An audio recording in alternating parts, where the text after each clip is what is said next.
Police in northern Italy arrested 3 people early Wednesday in the cable car disaster that killed 14 people after an investigation showed that a clamp, intentionally placed on the brake as a patchwork repair, prevented the brake from engaging after the lead cable snapped.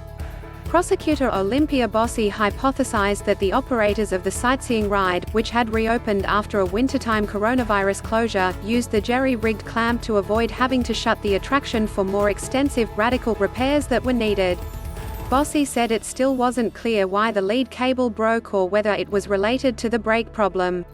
But she said that the intentional deactivation of the brake, done several times over recent weeks for a persistent problem, prevented the brake from doing its job when the cable snapped. After the lead cable snapped Sunday, the cabin reeled back down the line until it pulled off entirely, crashed to the ground and rolled over down the mountainside before coming to rest against some trees. 14 people were killed. The lone survivor, a 5-year-old Israeli boy whose parents, brother and 2 great-grandparents were killed, remains hospitalized. Carabinieri Lt. Colonel Alberto Cicognani said at least one of the 3 people questioned overnight admitted to what happened. He said the fork-shaped clamp had been placed on the brake specifically to prevent it from engaging because it was braking spontaneously and preventing the cable cars from working.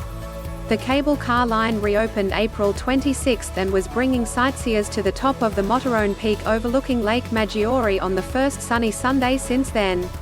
It was still in place Sunday morning, Cicognani told Sky TG24. Because of a malfunction, the brake was continuing to engage even when it wasn't supposed to, Cicognani told Sky. To prevent the cabin from halting during the transport of passengers, they chose not to remove the clamp that blocked the emergency brake. In this way, the brake couldn't function, and this brought about the fact that when the cable broke, the cabin fell backwards, he said. Sky and LaPresse news agency identified the 3 people arrested as the owner of the cable car service, the company's director and the service chief. Bossi said the deactivation of the brake was clearly designed as a stopgap measure to allow the line to continue operating.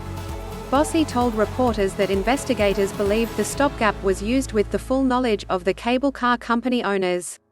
As a result, the arrests turned public horror over Sunday's disaster into outrage, given that it appeared to have been an entirely preventable tragedy. Already, the mayor of the hometown of one of the victims announced that the city would pursue legal action against those responsible, saying it would present itself as an injured party in the civil portion